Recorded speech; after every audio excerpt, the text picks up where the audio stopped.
My name's Dan. I'm 44. I do back-end infrastructure for a mid-size cloud firm in Seattle, work that's invisible when it functions and catastrophic when it doesn't. A lot like fatherhood, I've come to realize. 6 years ago, I married Meg. She had 2 sons from a previous marriage. Zach was 11 at the time. Troy was 9. Their father, Travis, was already gone. Not dead, that might have made things simpler. No, he just left. Moved 2 hours south. Started over with a new girlfriend and a new baby. Sent gifts on birthdays, the occasional postcard around Christmas. The kind of father who shows up just enough to poison the well but never enough to draw water from it. I knew what I was walking into, or at least I thought I did. I'd read the articles, listen to the podcasts. Blended families take time. You're not replacing their dad, just creating a new relationship. Patience, presence, consistency. The mantras of men like me, trying to staple themselves into someone else's photo album. So I was patient. I bought the house we live in now. A beige 2-story with ivy choking the side and a driveway just wide enough for 3 cars if you park with military precision. We moved in together 9 months after the wedding. Meg sold her condo. I poured my savings into remodeling the boys' rooms first. Paint colors they chose, gaming chairs they circled in catalogs, a new bunk bed for Troy that I assembled until 2 in the morning, hands blistered, screws biting skin. I took on the bills without being asked. School tuition, Wi-Fi, Netflix, their phones, field trip fees, hot lunch accounts, shoes every 6 months because their feet wouldn't stop growing. I never asked for thanks. I didn't expect it. All I wanted was a seat at the table, not the head, just a seat. A place where my voice didn't dissolve the second it entered the air. But it started small, the way rot always does. Quiet, hidden, slow. I'd come home from work and find the fridge raided, dinner scraps left out, my name missing from the text thread about who was picking up takeout. Meg would apologize, of course. Say they forgot, say it wasn't intentional. But forgetfulness has a pattern. And this was a pattern. Like the time Zach had a school play. He needed a costume. I paid for the fabric. I paid for the tickets. I even rearranged meetings so I could be there on time. No one told me the date changed. When I asked why, Zach just shrugged. Didn't think you'd want to go anyway. Meg bit her lip. Didn't speak. Or the time Troy's report card came in the mail, and I congratulated him at dinner for his A in science. He glared at me like I'd read his diary out loud. That's private, he said. Then he looked at Meg. Not me. Tell him to stop going through my stuff. She did. Lightly. Dan's just proud of you, sweetie. And then there was the birthday. Not mine. Zach's. His 15th. I'd saved up for months, skipping lunches, turning down overtime just so I could afford the gift he'd mentioned once in passing. Noise-canceling headphones, the high-end kind with a logo that matters to teenage boys. I gave them to him after cake, expecting nothing except a nod. He opened the box, pulled them out, smiled briefly and said, "Cool. Travis got me these too, but in black." Meg chuckled like it was a sitcom moment. I didn't. That was the night I started sleeping with my door closed. You learn over time how rejection can be soft. How it wears no claws but still manages to hollow you out. It doesn't need slurs or shouts. Just absence. Just silence. Just enough indifference to make you question your reflection every time you pass a mirror in your own home. By year 4, I was a ghost with a wallet. I still paid. Still fixed the leaking sink. Still installed the garage shelves and winterized the windows. But I stopped asking how their days were. I stopped offering rides unless asked. I stopped trying to be invited. Not out of bitterness. Not yet. But because I'd finally understood. I wasn't in this family. I was orbiting it. Once I tested it. Troy had a dentist appointment. I knew it because I'd made it. I was the one who set up the insurance portal, the one who kept track of cleanings, the one who emailed reminders. I said nothing that morning. Said nothing when they left the house. At 11:52 a.m. I got a panic text from Meg. "Did you cancel the dentist?" I replied, "No, just didn't remind anyone. Figured it wasn't my place." We rescheduled. Meg didn't bring it up again. That was when I realized.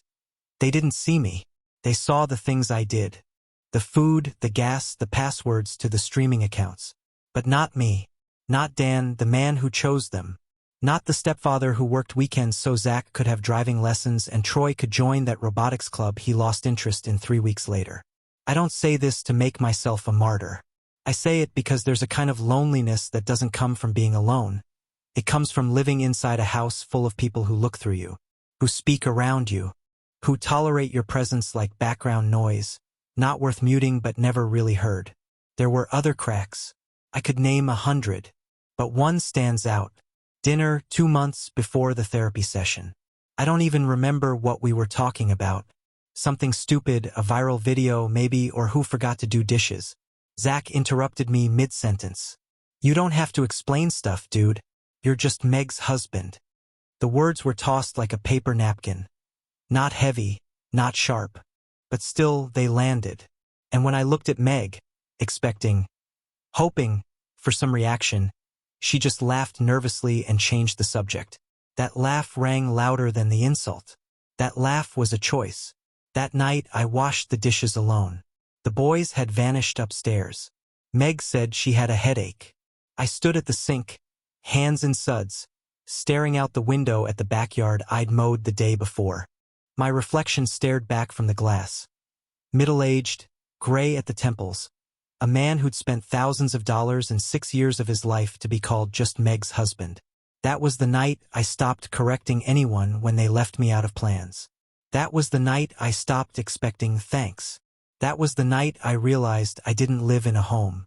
I maintained one, like janitorial staff, like a butler, present when needed, invisible when not. Still, I didn't walk. Could've. But I stayed. Out of habit. Out of guilt. Out of the hope that one day, they'd look back and see everything I'd done. That someday they'd understand. Then Meg said we should try family therapy. It might help, she said. A safe space for everyone. She meant well. I believe that. I think she wanted peace. Maybe even healing. And against my better judgment, I said yes. Because some part of me, the part that still remembered Zach as a wiry 11-year-old with grass-stained jeans, or Troy as a sleepy 9-year-old who used to fall asleep on the couch while I read emails, still believed I could matter. Still believed there was a version of this family where I wasn't just present, but included. I showed up to that first session with cautious hope. A notebook, a willingness to speak honestly, a desperate desire, unspoken but throbbing under my ribs, to finally be seen. I didn't know it yet, but that was the last day I'd ever pay for their Wi-Fi. Meg drove us to therapy. I remember that. It was a Tuesday. Gray sky, light drizzle. The kind of Seattle weather that feels like it's been draped over your life since birth. The boys sat in the back, earbuds in, both staring out opposite windows like strangers forced to share a cab. Meg tried to lighten the mood with small talk, but her voice kept catching on itself, like she wasn't sure who she was speaking for. Or to. The clinic was small, clean. A converted house, actually. Soft lights. White noise machines in the corners. The smell of essential oils mixed with printer ink. The therapist's name was Dana. Late 40s. Calm voice. Glasses balanced halfway down her nose. She welcomed us in, made space for everyone to sit. One couch, one chair, one ottoman. I let the boys have the couch. Meg sat beside them. I took the single chair. Fitting. Dana began softly. Thank you for coming. This is just a space to speak honestly. No judgment. No sides. We nodded. She started with Meg. How was the household? How were things with the boys? Meg spoke in that practiced, cautious way she always used in public. Like truth was a fragile egg she didn't want to crack. They're good boys, she said. But things have been tense lately. I think Dan's feeling left out. I didn't interrupt. I didn't correct her. Left out was her way of saying slowly erased. Dana turned to Zach and Troy next. What's your relationship like with Dan? They both shrugged. Troy didn't look up from his phone. He's just there. Zach spoke without hesitation. We didn't ask for him. He's not our dad. He married our mom. That's it. Dana nodded, taking notes. Can you say more about that? Zach sat back, arms folded. He pays for stuff. Cool. But that doesn't mean we owe him anything. Dana's pen paused. That was the moment. Right there. Not the worst thing said that would come next, but the moment the floor shifted under me. Not because Zach said it, but because Meg didn't blink. She didn't flinch. She just stared at the carpet, her hands folded like a schoolgirl waiting for the bell. I looked at her. She felt it. I know she did, but she stayed silent. Dana tried to bridge the gap. Dan, would you like to respond? I didn't speak right away.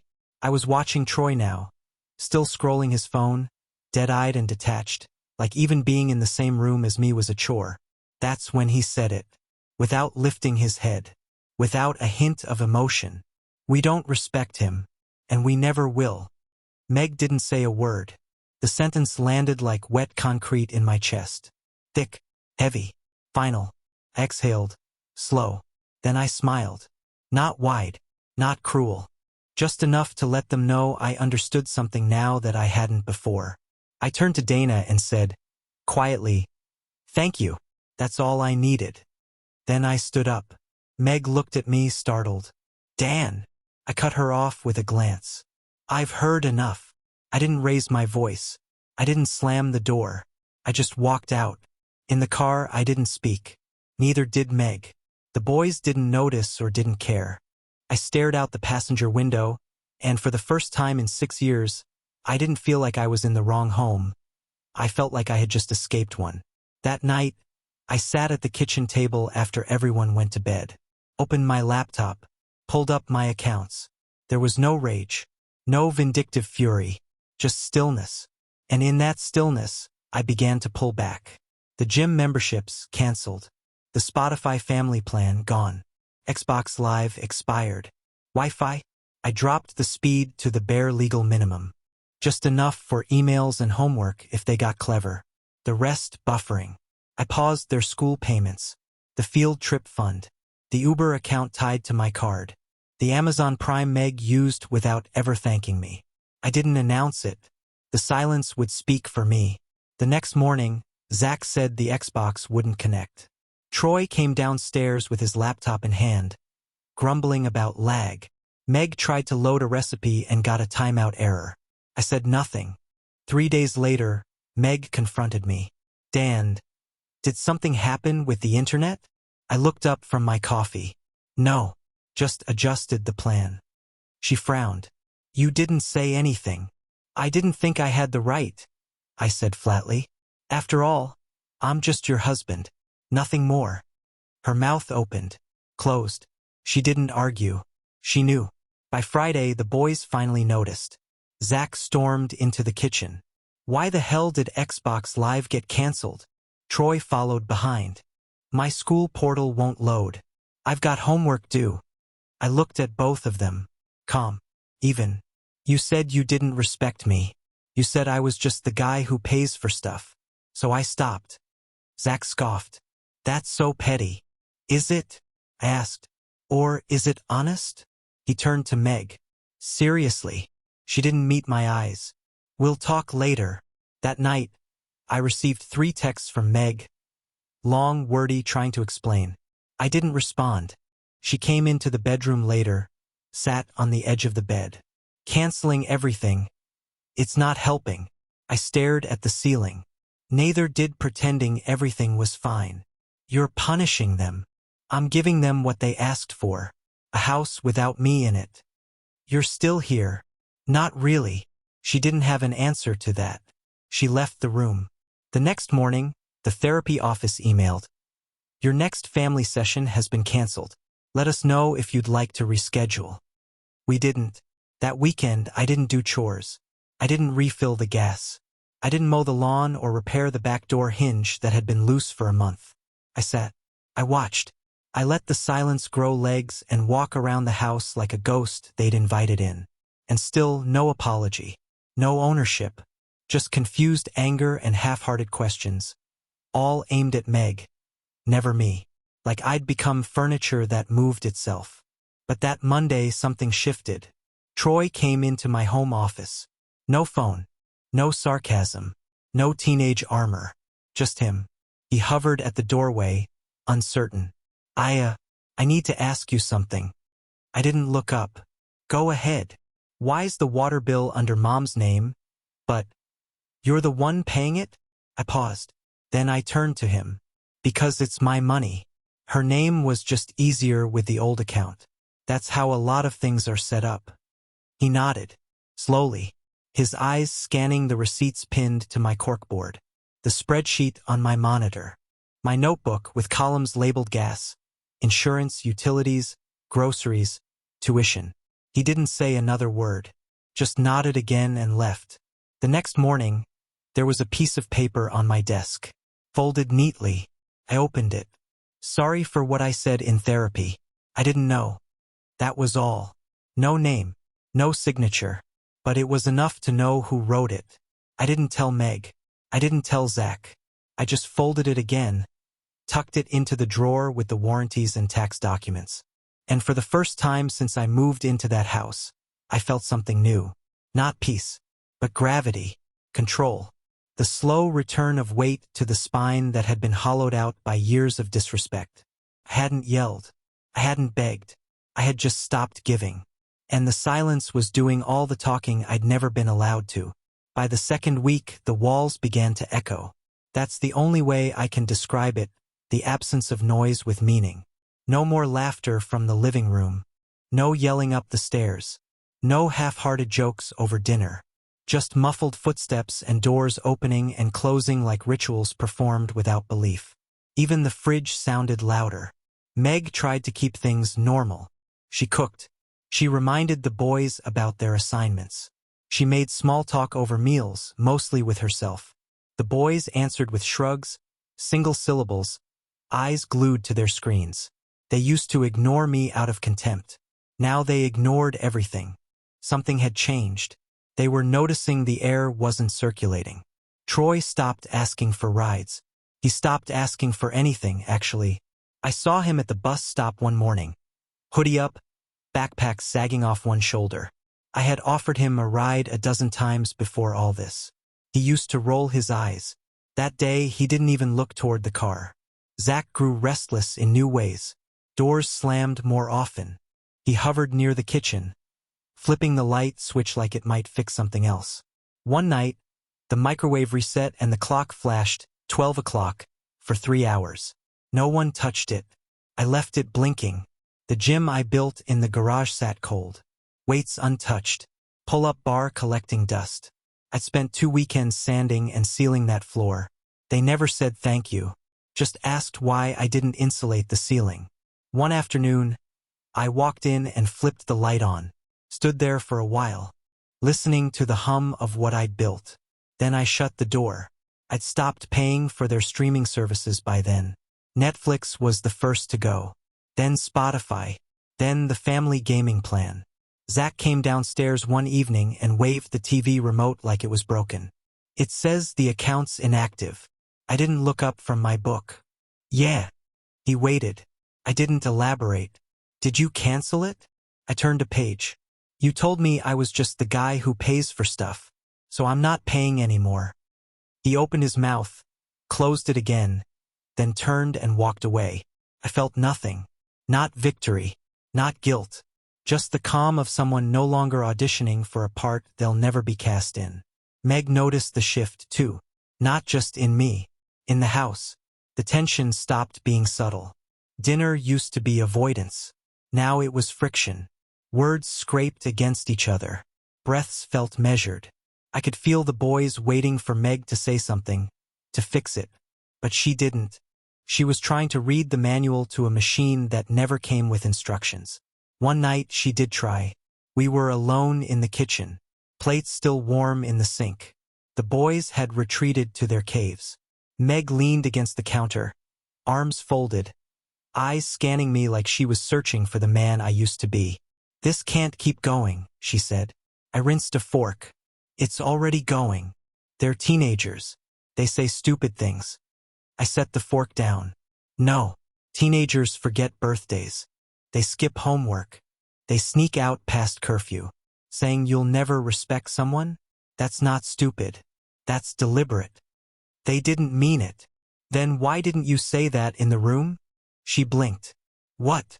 In the session, when they said it, you didn't say a word. You didn't correct them. You didn't defend me.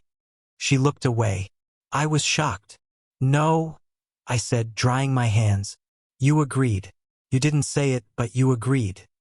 That's not fair. It's not about fair. It's about true.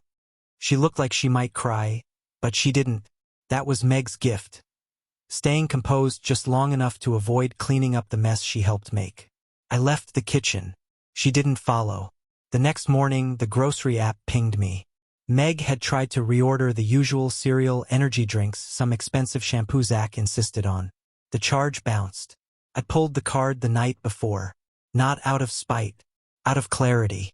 10 minutes later, she came into my office. You canceled the grocery card? I nodded.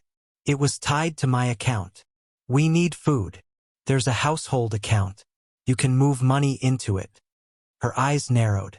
You're trying to punish us. No, I said. I'm just not going to fund a family I'm not part of. That's not how families work. You're right, but this isn't a family.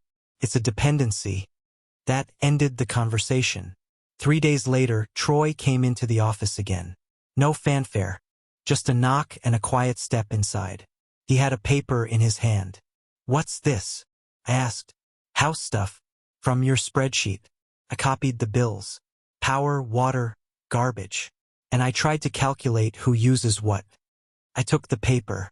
The math was messy, but the effort was real. I just wanted to understand, he said. I nodded. That's a good place to start. He didn't stay long. Just left the paper and walked out. But something in his shoulders looked different. Like he was starting to feel the weight I'd been carrying. Just a corner of it. Just enough. That night, I found Zach sitting at the kitchen table. No phone. No earbuds. Just a blank stare at the ceiling fan.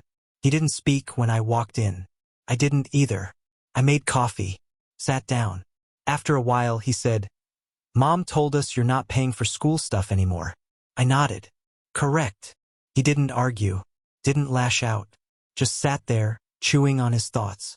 She also said we might lose the internet if the balance doesn't get paid. I shrugged. That's how utilities work. Another pause. Why didn't you just yell at us? He asked, finally. I looked at him. Really looked. The same kid who once screamed at me for asking how his math test went. The same kid who told his friends I was just the guy who fixes the car. Because yelling only works when someone's listening. He didn't have a response. Just looked down at the table. I left him there. Later that night, I found a notification on my phone. The school lunch account had been funded from Meg's card. It was the first transaction not tied to me in over 4 years. The next day, the boys loaded the dishwasher without being asked. Small things, barely visible. But in a house where I'd once been a ghost, I was beginning to feel the air shift around me. Not out of fear, not out of love, but out of recognition. They weren't apologizing. Not yet. But they had started counting the cost. I don't ask for respect anymore. I don't wait for it. Don't try to earn it. Don't hover in the doorways of my own house hoping someone sees me. Those days are gone. What I offer now is presence, not warmth. Not generosity, just presence. I'm in the house.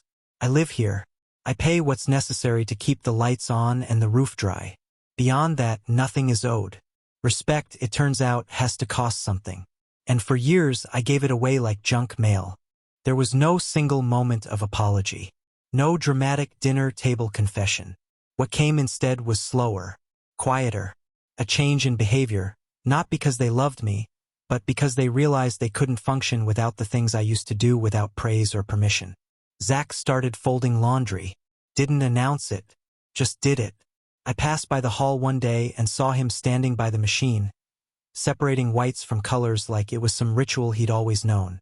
Troy cleaned out the garage. Took 3 hours. Didn't touch the gym equipment, just swept the corners, threw out the soda cans they used to leave on the weight bench. When I asked why, he said, looked like it needed it. That was all. And Meg? She started showing me receipts. It was small at first. A text message with a screenshot of a grocery order she paid for. A shared spreadsheet she started updating. I never asked her to, but she did. And one night, when the boys had gone to bed, she sat across from me at the kitchen table and finally said it. You were right. I didn't answer. I was unfair, she added. Still, I waited. I let them believe you were just a wallet. I didn't defend you because I didn't want to be the bad guy. But that made you the enemy. And that wasn't fair. To you. Or to them. I sipped my coffee. Bitter. Cold. But honest. I know it's late, she said. It is, I replied. She looked down at her hands. But it's not too late, right? That was the first time in years I saw her look unsure. Not guilty. Not defensive. Just uncertain. Like a woman realizing she might have built her stability on someone else's exhaustion. I didn't answer that night. Not directly. Because something in me had changed. I used to believe that effort was enough. That being consistent, being kind, showing up, all of it would one day balance the scale. That the resentment, the distance, the rejection would eventually wear down under the weight of everything I provided. But it didn't. Because no one respects what they feel entitled to. And I had made myself a gift they never had to earn. So I stopped. And in stopping, I made room for truth. Zach came to me a week later with a question about taxes. Said he'd heard something about dependence, about how parents claim kids. I looked at him carefully, not because the question was complicated, but because I wanted to know why he was asking. He finally said, I didn't know how much stuff you were actually paying for until I looked it up. I nodded. Most people don't. Troy asked me the week after if I'd show him how to budget. He didn't frame it as an apology, just curiosity. But I knew what it meant. It meant they were seeing the architecture for the first time, the scaffolding I'd built around their lives. Meg started coming home with groceries and paying cash. Not because I asked, but because I wasn't offering anymore. The house changed. The air, the tone, the pacing of days. There was no more yelling. No more passive shrugs. No more smirks at dinner. Not affection. Not yet. But effort. And that was enough to begin again, not as a father but as a man with boundaries. One night, Zach sat next to me on the couch. He didn't say anything at first, just pulled out his phone and scrolled. Then, without looking up, he asked, Why'd you stay? I took a long breath. Because I loved your mom, I said. And I thought that meant I had to love you no matter what. You don't. I did. Still do in some way. But love without respect. That's not family. That's servitude.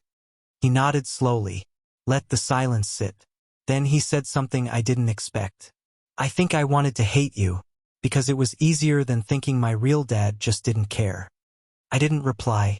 There was nothing to fix in that moment, just something to finally witness. Later, when he went to bed, I sat in the dark living room and let the words settle. They didn't heal anything, but they explained everything. And that was something. People talk about forgiveness like it's a door you walk through once. But it's not. It's a staircase. Some days you climb. Some days you fall. And some days you just sit on the steps wondering how you got there. But clarity, that's something you only get when the noise stops. I never wanted to punish them. I never wanted revenge. All I ever wanted was to be part of something real. To matter. To know that what I gave wasn't just consumed, but considered. I live in the same house, same walls, same floors I paid for, but I don't live the same life. Now, if Meg needs something, she asks. If the boys want something, they ask. If there's a decision to be made, I'm included. Not by force, by necessity, because they know what happens when I'm not. I'm not angry anymore. I'm not bitter, but I am done being optional. So here's what I've learned. You can't make people see you by standing taller. You make them see you by stepping back. You let them feel the cold when you stop being the fire. You let them feel the silence when you stop filling every pause. And when they finally miss you, really miss you, they come back with something different in their hands. Not a demand. Not a complaint. But a question. What can I do? I don't know what this family looks like in 5 years. I don't know if the boys will ever call me anything but Dan. I don't need them to. I don't need fatherhood by name. I just need dignity in return. And now I have that. So I leave you with this. They said, "We don't respect him and we never will." I said, "Thank you for the clarity." I pulled the plug. I walked away inside the same walls I built. I turned off the current. And I waited. And now, they ask before they flip the switch. Not because I demanded it, but because I stopped paying for the light. So I ask you, was I wrong to step back? Was I cruel for withholding what they never appreciated? Or was I simply done being generous in a house that only knew how to take? You tell me,